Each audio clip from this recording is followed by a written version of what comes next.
You're listening to the Stable Management Podcast, where we discuss the barn management topics that you're passionate about.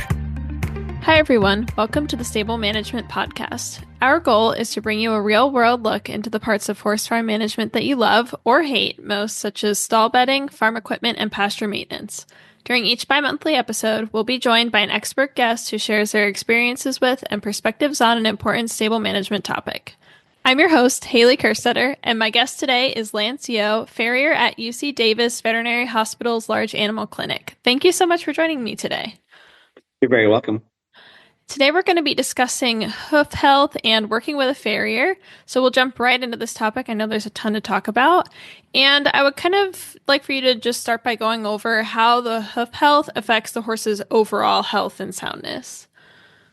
Well, majority of times if a horse does have any underlying conditions, it will affect the overall health of the hoof, especially if there's a balance issue or an unsoundness issue that one does not contribute to the horse moving around enough to get blood flow into the feet. Or what we're going to see is if there's a cleanliness problem, like an environmental problem, to where it starts to affect the horse's feet, where there has to be veterinary or more professional hoof care given to the horse. With all the different issues that can come about, you're going to see it come out into the horse's feet, as in fever, any type of bacterial infections, or just underlying characteristics that will change the overall hoof. Yeah, absolutely. So can you describe the importance of regular hoof care for horses? So that is a great question. So here in the States, since we definitely have a variant in environment, different footings, horses being used for different things, it's all going to change on the activity of the horse. So you have some horses that can go 8 weeks with minimal hoof care, or when you have high-end sport horses or horses that are ridden a lot, because since there's more blood flow going into the hoof capsule, those horses are going to have to be on a shortened maintenance. So one horse could go 8 weeks, another horse could go 5 weeks. And that way, every time your farrier or horseshoer comes to see your horse, if there's minute changes in that hoof capsule or stance, or even sometimes we'll be able to pick up any type of joint issues just because of the loss of flexibility. So having someone that's there that's always on a regular, being able to see your horse, will definitely be able to give you a heads up on like, hey, I did Josie today. She seemed a little stiff in the back end. Or, hey, she was super tight. Or, hey, there's one of her tents was a little puffy today. Did you notice this? So having a farrier and a good relationship with your farrier will always be able to sometimes prevent and kind of deter some other problems that pop up. Yeah, like I know you mentioned the joint health specifically, and I've personally experienced that. My friend has a horse with DSLD, and when it was in the early stages and she didn't really notice much of a difference, the farrier said, hey, she's a little bit more difficult to get these hind legs up and to hold them up. Have you noticed anything? And that kind of started the diagnostic process for DSLD. So I know that she really attributes that to her farrier being so good and in tune with what the horse is telling her. So moving on, and kind of on that topic, I'd like to know what are some of the most common hoof problems that you encounter in your work, and if you could also just briefly mention some of the solutions or if there's prevention for these, that would be awesome. So right now, since we're coming into spring, again, we'll always say, shoeing horses is just kind of like real estate. Where real estate is, location, location, location. Horse health is environment, environment, environment. So right now, since we're coming in the spring, in certain areas, we'll have better grass in the mornings or just pastures. So like out here in California or like Arizona, some of the more southern states where it's drier, it's not as common, but like laminitis is a big coming in the spring because we have figured out that there's higher sugars in grass in the mornings. So that's one of the big things coming in the spring. And also abscesses are big in the spring just because a lot more areas have that rainy season or they're out a little bit more. So definitely super wet feet having more tendency to get abscesses. So, and there's other things that pop up, like white line, thrush, always seems to be more common in the winter months than the summer. So like right now in the hospital, we're seeing, a lot of white line cases. But there also, you can tell that there's environmental issues because there's also some deterioration in the frog. Laminitis always seems to be a big thing. But some of those are contributing factors to horses that are overweight. So again, a lot of it's, diet related and environmental. Definitely. Yeah, I know that where I am in Pennsylvania, last week was colder than it normally is at this time of year even, and the ground was completely frozen and super hard. So we were worried about them, being out and running around on the hard ground and turnout. And then this week everything's thawing out, and now we're worried about mud and them standing in super wet conditions. So it's a lose-lose situation right now, but we know it'll get better. Yeah. So, unfortunately, abscesses are a tough thing to prevent, just because some horses are just going to be more susceptible. Some of your flatter foot horses that are in just bad environment.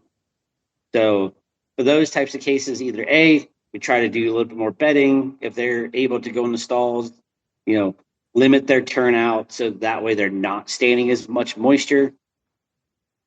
It's going to be a big thing.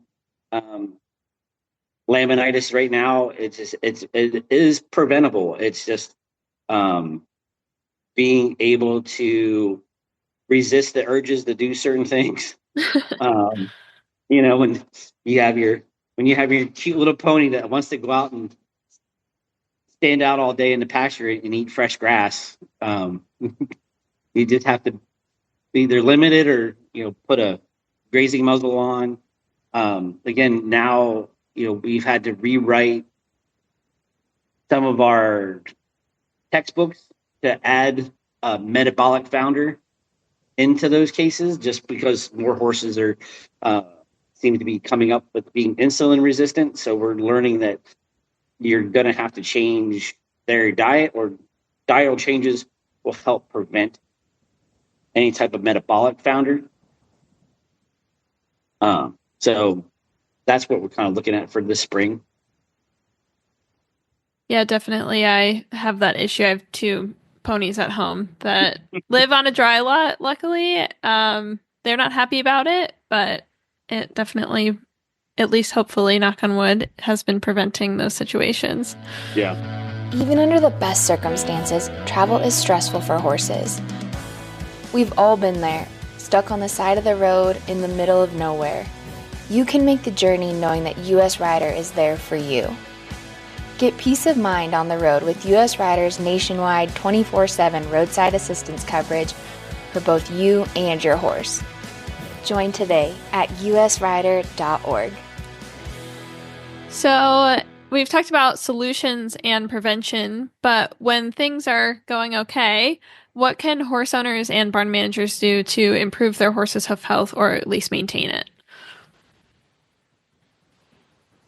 Now, again, I'll always go back to environment. So, you're going to have your backyard horse owners that might not have the best and most ideal cases to have horses in. Some owners just have really nice pasture and a shed, and that's how they roll. And they got a nice little tie rail, a nice little area for their farriers to work in.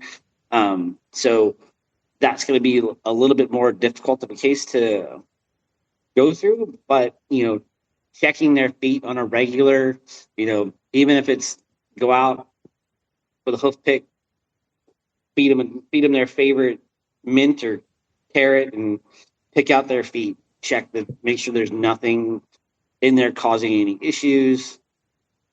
Just getting your hands on the feet and checking them out. Because that's the biggest problem right now that we see is some horses go without being touched every single day. And, farrier shows up 6 weeks and the hoof's packed with mud or packed with rocks. Then there's bruising, especially now during the wet months. As in barn managers, again, it's going to come down to cleanliness of stalls. Are the horse, how often are the stalls getting cleaned out? Is it daily? How wet are the stalls?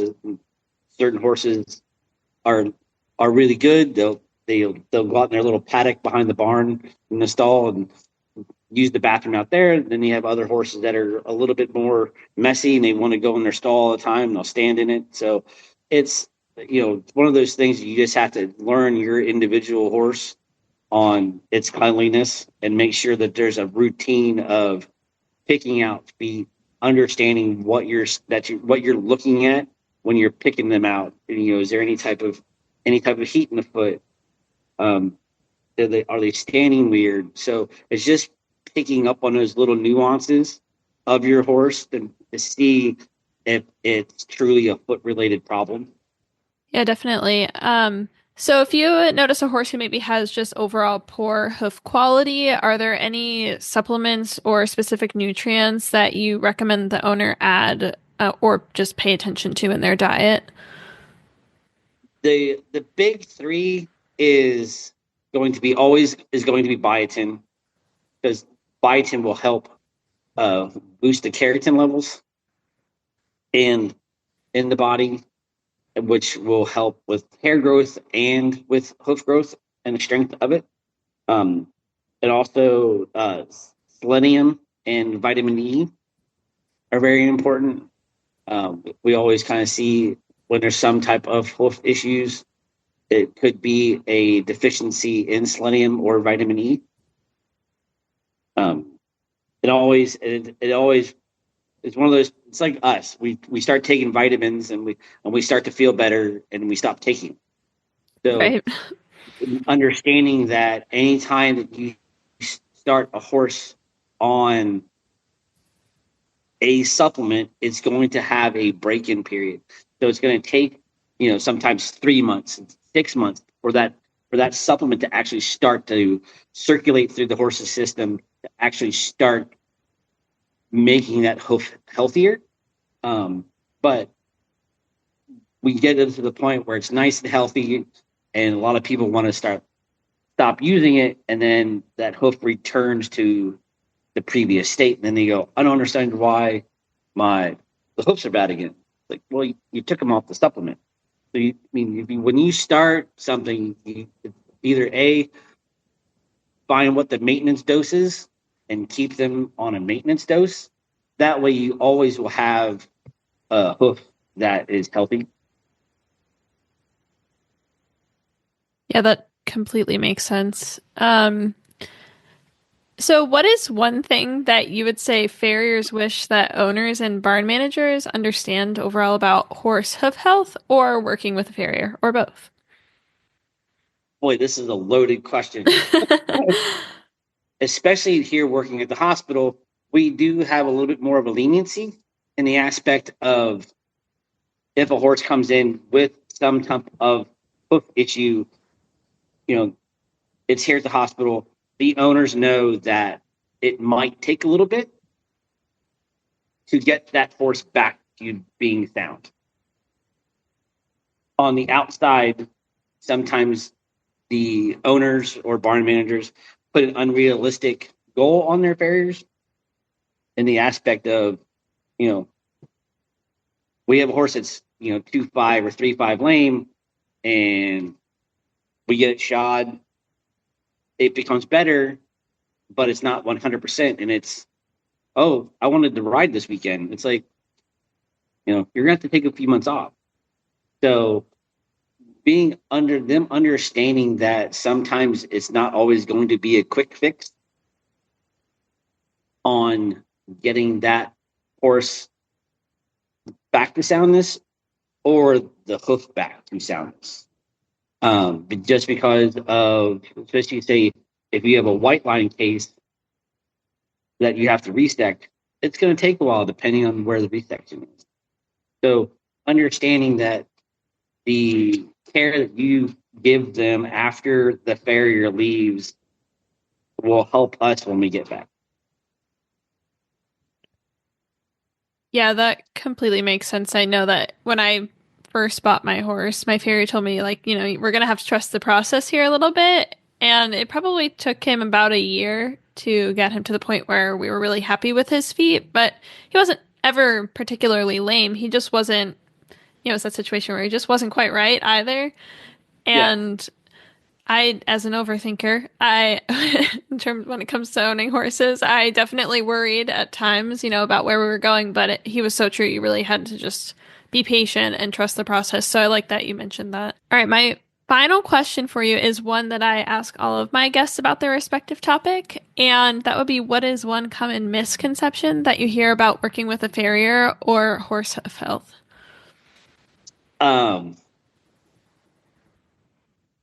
This is, as a horseshoer, our modalities and really haven't changed that much, in shoeing horses.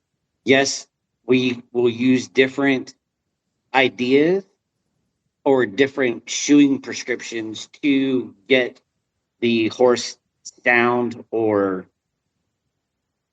moving better, moving more comfortable, with the aspect of leaning towards barefoot. You always hear, that cueing horses causes certain problems. And when you understand what we're doing with the shoe or the way that we trim a foot, that's what we're trying to get that hoof to do and that horse's limb to move a certain direction. So, finding an educated farrier, one that goes to clinic, one goes to lectures, ones that, put themselves out there to learn, will always help you out. Not everything that we do is going to be there permanently. There's always going to be a certain fad that goes around for a while, or a certain idea. And sometimes we just can't get caught up in those ideas, because when you start putting things into a box, that's usually when things go wrong. Because every horse's foot is individualistic. So trimming to just one certain plan will never work on every single horse. I think that's probably the most common theme I hear when I'm recording this podcast, is that no matter what the topic is, the moral of the story is every horse is an individual. So I love that you came back to that as well. Unfortunately, that's all the time we have for today, but it's been great talking with you today, Lance. Thank you for joining me. You're very welcome. And thank you all for listening today. Please remember to like this podcast, subscribe, leave a review, and recommend the Stable Management Podcast to a friend.